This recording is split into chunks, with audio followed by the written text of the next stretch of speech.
Phil Egan is here. He's going to be going through all the sports pages with us. But what was your highlight of the weekend? Oh, so many. I think yesterday, just the drama of the way the tennis and the cricket, the way it all finished up. Like the tennis had just finished and then it was time for the Super over. So I've no allegiance to Federer, Djokovic, England, New Zealand, but I was a nervous wreck watching them. I just had the tension. I just couldn't deal with the two things going on at the same time and the drama around both of them. But just brilliant sport. It's absolutely amazing. Like really, like you really, you could script it. I hate that phrase. You couldn't script it. You could. Like, to be honest, if you are making a cricket movie, you are going to script exactly what happened, because if you're a scriptwriter, you're going to come up with the most dramatic outcome.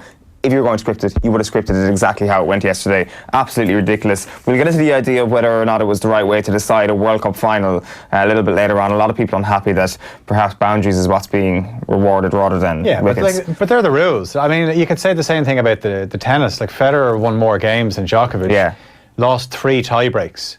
You know, won his 2 sets a lot more convincingly and ends up losing. So, like, that's just the way the rules are. Yeah. Tough is what Phil Egan is saying this morning to the two losers yesterday. We're going to start with our sports page roundup with the Herald this morning, and it goes with "He's back, Connolly returning, icing on the cake," as Gavin's drive for 5 gathers pace, and Dubs percentages are off the scale. This is Paul Curran's big match verdicts, and Kerry sending out a signal, they say, on that one, and Royals fall short again. We may as well just talk briefly now about Dermot Connolly. This is astonishing. We had heard about this last week after his application or his visa or whatever happened wasn't accepted and he didn't get into the United States. We heard a couple of days later that Dermot Connolly was returning to the Dublin panel. The problem is, we've heard this story before. We'd heard previously that Dermot Connolly returning to the Dubs was a sure thing, and it ended up being just rumour mill. It ended up being not true. Now it is true. Jim Gavin has said Dermot Connolly is back in with the panel, and really, as a neutral, you have to be excited for it. As a Dub, are you excited for this from a purely competitive level? Do you know what? If you'd asked me a few weeks ago, did I think Dublin needed Dermot Connolly, I would have said, they don't really. Like, they're doing okay with them. But watching Dublin in the last few weeks, when they empty the bench, some of the players that are coming off that used to have the impact are not having the same impact. Yeah. And I think there is definitely a role there for Connolly. And I just think as well, the way Jim Gavin just threw it in, and obviously this was coming from an in-house video that the Dubs did. So there wasn't even a question that you could follow up with. It's like, sorry, Jim, what did you say? Well, for anybody who missed that, let's actually have a look at how Jim Gavin announced this big news. Last night's game was tough. A lot of tired bodies this morning, but the guys will get as much recovery as they can. They'll all go back to work in the morning, but in Monday morning. But we'll try and get a couple of sessions in this week. And it's good. We had got James McCarthy back on the pitch, Eoin Morgan, Johnny Cooper, Dermot Connolly's back training with us, Rob McDade's back, Peter Burn Coffee is with under 20. So that is Jim Gavin, the jolter there, just slipping that in casually. Sorry, Jim. Sorry, go back there now. You just said something there. I just want to ask you there. What did you say? And I also love the fact that I want to know, by the way, if every Dublin player is back in work this morning. Yeah, I'd say they probably are. Are they? I would say a Super 8's win over Cork. They get back to the routine, get back to whatever you do best for the next couple of days. This is only a mere kind of small little excursion on your route to the drive for 5. Like, this is very, very interesting. So you think about this idea that Dermot Connolly comes back now after what happened to him not getting into the United States. As in, this is obviously, if this turns out to be a great move for Dublin, which I suspect it might be, he'll be looking back at that visa application not going through as a pivotal moment in Dublin summer, which is such a bizarre thing to think that this actually had a material impact on it. So, like, what happened before then? Like, you could have the question, did he not want to come back to the panel before then? Perhaps he did, but at the same time, he probably wanted to go and, make a good summer for himself in the United States as well. So both of those things can be true. The question is, what sort of shape is he in? By all accounts, he's in very good shape. Yeah, he's always in good shape. He always looks after himself. You remember a few years ago you saw him with the sleeveless training top on, he's built, he's an absolute unit, so he's going to be now. In terms of will he be up to speed, that's why you bring him on as a sub. But I think actually something, you were in Killarney yesterday, you probably would have seen firsthand some of those Mayo players that haven't had much game time, it caught up with them yesterday, where they didn't have that sharpness. But Dermot Connolly is one of, well, I suppose James McCarthy will be coming back in, Johnny Cooper, but Jim Gavin can manage that he probably can keep those lads on the bench for another few weeks as well. But Connolly will, you just want 20 minutes from him. Think back to the final a few years ago when it was him that won the free that Dean Rock kicked. And he was brilliant before that as well. Yeah. This suggests to me that Jim Gavin isn't happy with his squad. It has to be. There is no way that you make a decision mid-season unless you're unhappy with what's coming back. Now, by all accounts, Bernard Brogan has been flying in training. But is he happy with the level to which he's flying? Is he at the level he was before? He obviously is not. He's aging. That's not happened. But clearly, Gavin is looking at his options now and saying, this isn't good enough. We need to look outside and bring somebody in. Now, the fact of the matter is, when you're saying this isn't good enough in comparison to Dermot Connolly, most people are not good enough in relation to Dermot Connolly. So he must have information that this guy's playing at a level close to where he was at in 2017 when he last put on the blue jersey for the Dublin seniors. So I'm very excited about what's coming here. This is clearly Dermot Connolly back to a level where he is, from me putting 2 and 2 together, playing at a higher level than Bernard Brogan is right now, who's apparently flying in training. We'll see how you feel, right, as a Kerry man in a few weeks, if we do get that Kerry and Dublin final that you think we will, and Dermot Connolly comes on and changes the game. Well, last time Dermot Connolly played against Kerry, he was black-hearted, so it's happy memories actually, and in a league final win for Kerry in 2017. Yeah, there is the element of this that he just brings such a lift to Croke Park from everybody when he comes on. It's not just the hill that roars when he comes on, it's also the kind of gasp from the rest of the crowd saying, the player that they love to hate. Nobody actually hates Dermot Connolly, but in that wide heated battle, the opposition supporters love to see Dermot Connolly not succeed. He's a fantastic player. As a football fan, I'm absolutely delighted to see him back, and this is just another twist in what's been a brilliant summer for football so far, and at the end of what was a really good weekend from a football perspective as well. Croke Park on Saturday night obviously was where the Dubs are at, and the provincial grounds though have made this great. Yeah, and as well, what a weekend for the Dubs just to kind of slip it in that Dermot Connolly is back. But watching the Roscommon Tyrone game, Roscommon got within a point in the second half, and you thought, right, this is on, Roscommon have it, but then what did they go, 20 minutes without scoring, and Tyrone just saw the game out. I was keeping an eye on the Donegal and Meath game yesterday. Meath went ahead in the second half, and I was thinking, holy, this could be an unbelievable shock. This wasn't meant to happen, but then Donegal just kind of show that they have a bit more depth. Yeah, for sure. Well, I will say about that Meath result, had Meath won that game, that would have been the mother of all shocks for a number of reasons, because Donegal are in a better position than Meath at the moment, but also because of the backdoor and the intensity with which these qualifier games are coming at.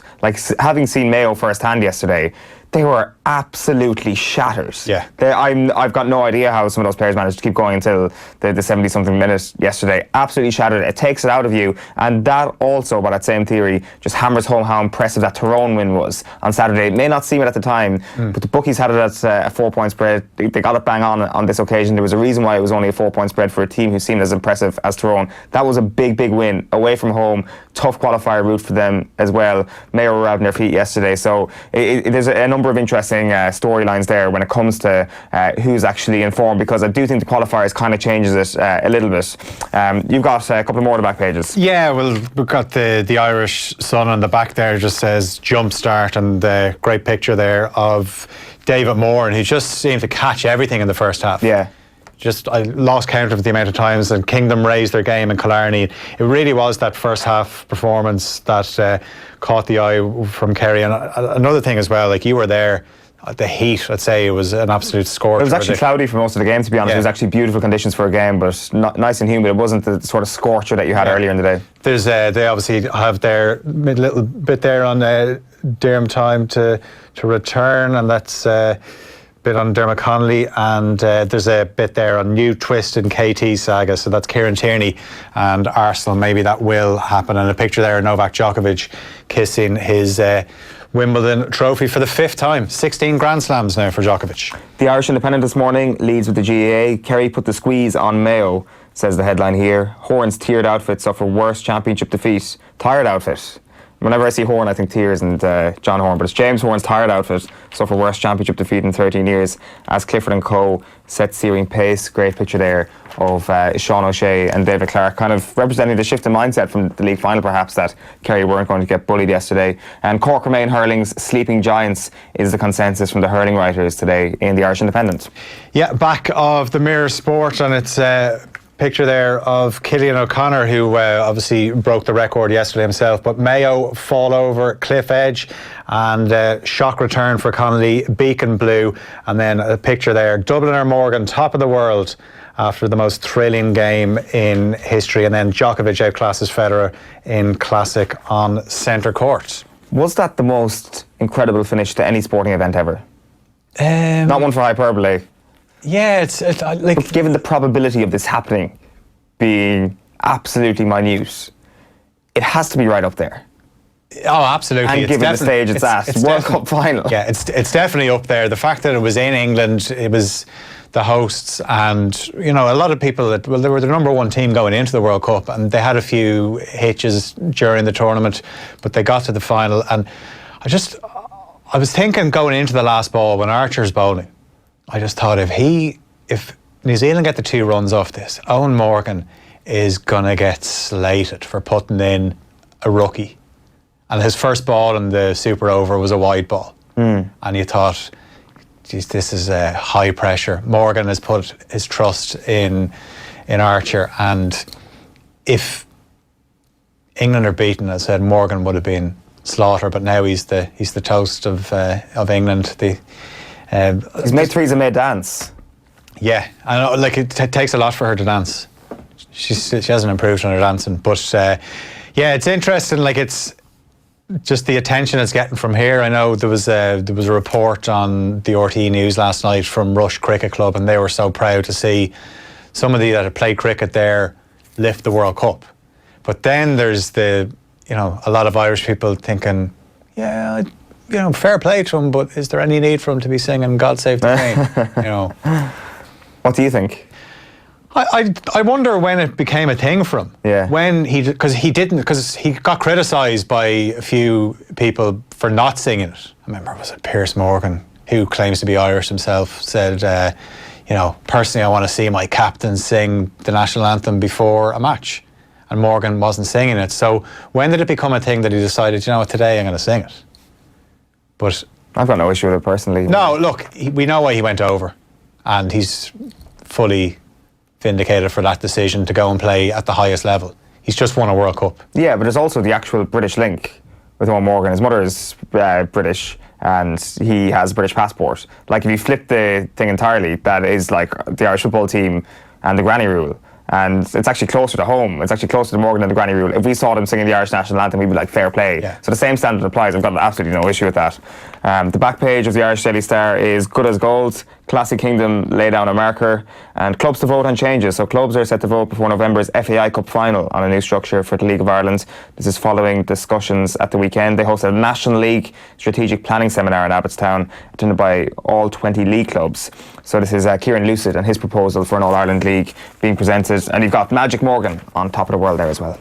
Yeah, we've got the Irish Examiner here, a lovely picture there of David Clifford coming off the pitch at Fitzgerald Stadium in Killarney, and what a game he had. And it says, the cliff edge, Kerry's attack sizzles while questions mount for Mayo. And then there's Anthony Daly, conclusive proof there is something missing in this Cork group. And spare a thought for Patrick Horgan, scores 3-10. The goal that he scored when he was on his knees was unbelievable, and he was still on the losing side. Yeah, sure. Definitely one of the best losing performances we've seen. Man of the match for sure yesterday. Back page of the Times is Glory Boys. England win World Cup for first time to join the football and rugby heroes of 1966 and 2003. Yeah, they've got a poll on Sky Sports, which is the best of the three. They're trying to rate them. I'd still probably put the 66 World Cup. 66 as an achievement in a truly global sport has to be the biggest achievement. Yeah. But in terms of the insanity, like as dramatic as Wilkinson's drop goal was, yeah, like you just can't come anywhere close to what happened yesterday. Yeah, we've got the Irish Times here then, and you'll see the Kilkenny and Kerry clicking at the right time. That's Malachy Clerkin. And there you'll also see Gavin says Connolly is back in training with Champions Dublin. And then there's also Woods rolls up to Portrush for Open prep. That's ahead of the Open, which starts on Thursday. I know Jordan Spieth was trying his links warm up there in Portmarnock over the weekend. Oh, was he? Yeah. Yeah, they put up a picture of him in his shorts driving one down. So yeah, they're all going to be there. And Bernd Wiesberger obviously won the Scottish Open, and he's somebody that's pretty good on links. But I wonder, has he gone too early? Has he gone? He scored too early. Back page of the Irish Daily Mail is Connolly back. Dublin A set for recall after return to panel. And Cork falls short yet again. Paul Keane reporting from Croke Park. Meanwhile, their tennis headline is Djokovic outguns Federer in epic. And on the cricket, they say Morgan leads England to dramatic glory. Yeah, the Guardian now, obviously, it's all about the England cricket team. And I think that is the headline winner right there. Champagne super over. Everybody's got it, though. Yeah. Like, I mean, the Daily Telegraph as well. Champagne super over this morning. I guess if it's there, you got to use it. Yeah. It was also on offtheball.com yesterday. They've obviously decided. That's obviously me there. Sorry. They've obviously. Yeah, we'll get your mic turn back on there now in a sec. They've obviously decided that. Yeah, so we'll get your mic fixed there in just a moment. Just to go through some of the other back pages, I'll just grab the Racing Post off you there. So the Racing Post this morning on the back page leads with England as well. On top of the world, they say England lift Cricket World Cup after crazing in-play betting twists. The front page of the Racing Post, meanwhile, is It's O'Brien again.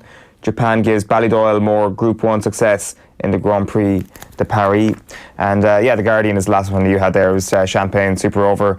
Phil, thanks many for popping in this morning and talking us through the cricket. We'll get more of your takes later on. And you're joining us for Deal or No Deal. Oh yeah, after 9 o'clock as well. It's despite everything else that happened over the course of the weekend, the most important thing that happened was transfer rumours, so we'll get to that.